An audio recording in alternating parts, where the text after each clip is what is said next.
ระวังยิง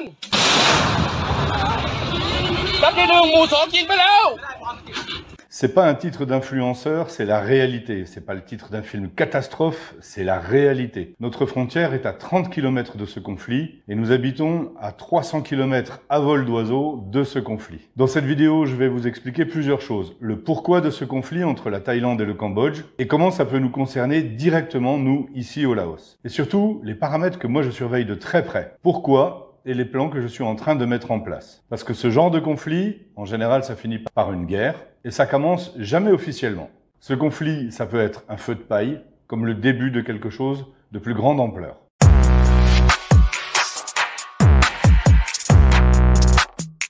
Alors pour ceux qui connaissent pas le contexte ici, pour ce conflit entre la Thaïlande et le Cambodge, c'est pas nouveau, ça remonte à l'époque coloniale, à l'époque où la colonie française, les rois du tracé approximatif, ont tracé une frontière entre le Cambodge et le Siam, l'actuelle Thaïlande, pour clarifier les choses. Résultat, des temples khmers se retrouvèrent dans des zones contestées. En 1962, la Cour internationale de justice donne l'un des deux au Cambodge. Mais la Thaïlande ne lâche rien pour les terres qu'il y a autour. En 2008, le Cambodge inscrit ce temple à l'UNESCO. Et là, boum. Échange de tirs, morts, tensions, jusqu'en 2012. Aujourd'hui, en 2025, le dossier se réouvre. Et pour moi, compte tenu du contexte géopolitique mondial, c'est complètement cohérent. Parce que d'après moi, une fois de plus, c'est les USA qui sont derrière. Pour faire quoi? Pour faire sortir le loup. C'est toujours pareil. Ils veulent que les camps se positionnent. Qui est pour les BRICS? Qui est pour les USA? C'est pas compliqué. Mais revenons au sujet, je vous expliquerai un petit peu plus tard pourquoi. Car ça fait appel à des références. C'est certaines déclarations que Trump a fait il y a pas longtemps.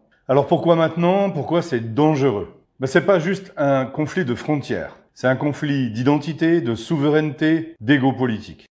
Et à chaque fois que les régimes sont en crise, ils ravivent le feu. 2025, on y est, on se retrouve avec deux gouvernements qui ont besoin de cohésion. Et quoi de mieux que de désigner un ennemi historique pour détourner l'attention? Alors je vous explique. La Thaïlande pour le moment traverse une crise de légitimité interne. Une escalade frontalière permet de mobiliser l'unité nationale, détourner l'attention. Pour le Cambodge, le fils de Hun Sen, Mamet, cherche à asseoir son pouvoir. L'armée cambodgienne est encore très loyale à la vieille garde. Ce conflit permet de ressouder l'élite khmer autour d'une menace extérieure. On assiste en gros à une forme classique de petits conflits utiles pour des régimes en crise de légitimité. Le problème, c'est que ce genre de stratégie, ça marche jusqu'à ce que ça dégénère. Alors pourquoi ici, au Laos, je m'en préoccupe? Moi je vis ici au Laos et ce pays s'est toujours positionné comme un pays neutre. Même durant la guerre du Vietnam, il s'est positionné neutre et ça l'a pas empêché de se faire bombarder par les Américains, comme même Verdun ne s'est pas fait bombarder. Mais ce que je peux vous dire, c'est que ce genre de conflit, avec des régimes de la sorte, peuvent très vite déraper. On a affaire à un conflit où ces deux pays ont le même problème. Des difficultés de cohésion et affirmer sa position. Ce qu'il faut savoir, c'est que en Thaïlande, des artistes, des influenceurs thaïs bouillonnent. Moi qui vis ici, je n'ai pas les mêmes réseaux que vous, j'ai d'autres actualités et je peux vous assurer que les réseaux s'enflamment. Et sur le terrain en ce moment, on est à un enfant mort et 8 civils tués et un militaire qui a sauté sur une mine. 2 chars brûlés et les avions de chasse sillonnent le ciel. Il suffirait qu'un avion de chasse thaïlandais viole accidentellement l'espace aérien cambodgien ou qu'un bombardement se fasse par erreur sur une zone civile ou sur un poste militaire avancé, même involontaire, ça pourrait paraître comme une agression directe. Et le moyen pour l'un des deux dirigeants d'affirmer sa position auprès du peuple et ainsi redorer son blason. Un mort, une erreur et chaque camp va accuser l'autre. Et avec ce genre de régime, le peuple irait dans le sens du dirigeant. Alors et pour le Laos? Même si ce pays est le plus pisse de tous les pays asiatiques, il suffirait qu'il y ait des incursions malheureuse, involontaire, de la part d'un des deux camps pour accéder à l'autre pays, une milice ou un groupe armé traverse involontairement la frontière laotienne pour que l'autre déclare la guerre au Laos, pensant que le Laos est avec l'autre camp. Lorsque j'étais contracteur et que nous avions à protéger une maison, un site dans une zone hostile, il fallait parfois sortir incognito ou sous couvert d'un appareil photo pour se faire passer pour la presse, afin d'analyser le terrain, comprendre les gens, voir si les zones et voies d'exfiltration qu'on avait prévues sont toujours dégagées, ou voir les signes, si ça stagnait ou si la pression montait. Notre dicton en mission, c'était toujours « wait and see ». On attend, on regarde. Aujourd'hui, je fais pareil. Pour le moment, j'arrive à avoir de l'information. Qu'est-ce que j'observe concrètement? Évidemment, tout ce qui est déploiement militaire, parce que ces déploiements militaires me donnent beaucoup d'informations sur l'intensité dans laquelle ils sont en train de s'engager. Unités régulières ou irrégulières, des premiers signes de mercenaires, quel type d'artillerie se positionne, parce que ça donne le là des futures intensités. Est-ce que les forces spéciales sont sur zone, ou quel régiment est en place? Là, ça donne le là du niveau d'intensité et les missions qui sont en train de se préparer, et le nombre de militaires en place, la manière qu'ils ont d'évacuer les civils, pour nous donner une petite idée de l'évolution qui risque d'y avoir. Le jour où je ne pourrai plus avoir ce genre d'informations, que ce soit par les médias ou par les réseaux sociaux, je déciderai d'aller voir de mes propres yeux pour me faire mon propre jugement, savoir si on risque d'avoir des problèmes à court, moyen ou long terme. Et de là, je déciderai si on doit quitter le pays ou rester encore sur place. Tout cela en fonction de notre préparation, de nos niveaux et aussi de l'évolution politique liée aux ressortissants étrangers. Ce genre de zone, je connais.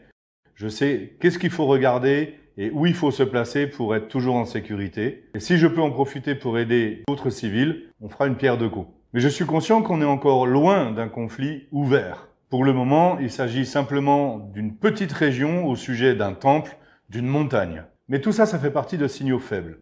Et ces signaux faibles pourraient être exploités par une autre puissance pour peut-être justement imposer ou maintenir sa position de domination. Et personnellement, c'est ce que je crains le plus. Et tous les événements en ce moment me donnent raison depuis l'Ukraine. C'est-à-dire que dans d'autres vidéos, je l'ai expliqué, l'Ukraine, c'est exclusivement pour mettre à défaut la Russie. L'Iran, ça a été pareil avec les BRICS d'une manière générale. On voit que le président Trump s'en est pris ouvertement au président d'Afrique du Sud, lorsqu'il est venu le rencontrer à la Maison-Blanche. Et en ce moment même, le Brésil fait un peu sujet d'attaque ou de controverse de la part des USA. Et lorsqu'on sait que les BRICS, c'est justement le Brésil, la Russie, l'Inde, la Chine et l'Afrique du Sud, on peut légitimement se poser des questions sur tous les conflits qui naissent en ce moment dans le monde. Est-ce qu'il n'y a pas justement derrière une volonté de vouloir récupérer un pouvoir qui est en train de s'effriter et qui est en train de leur glisser entre les mains? On est encore loin que le Laos soit touché par ça. Mais en attendant, les répercussions sont déjà là. La frontière entre la Thaïlande et le Cambodge sur toute sa longueur est en tension.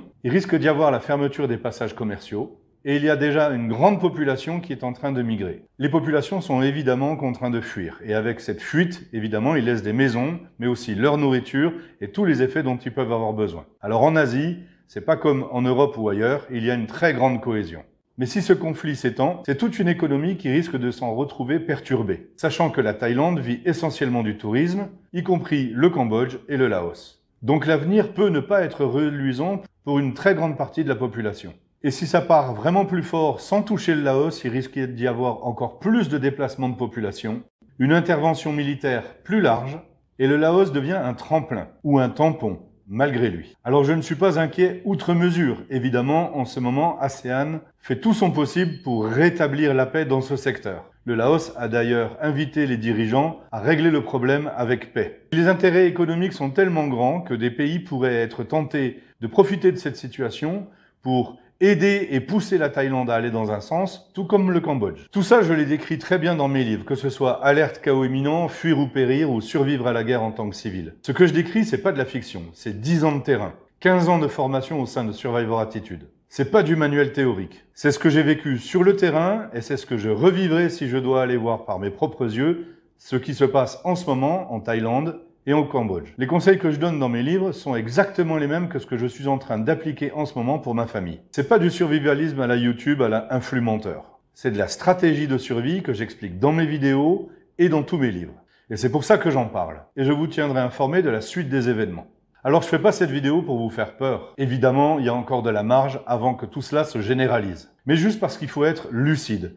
Juste pour vous enseigner comment il faut anticiper, réfléchir. C'est ce que j'ai toujours fait à travers toutes mes vidéos. J'ai cherché à vous rendre conscient et à vous préparer. Mais ce conflit est réel. Ici, pour ma famille, il est à nos portes. Et je vous explique comment réagir de manière pragmatique, en gardant son sang-froid, sans avoir peur. Ceux qui observent tôt ont le temps de s'adapter. Et c'est exactement ce que je fais, et c'est exactement ce que j'enseigne. Ceux qui ferment les yeux le paient forcément plus tard. Alors soyez conscients, soyez prêts.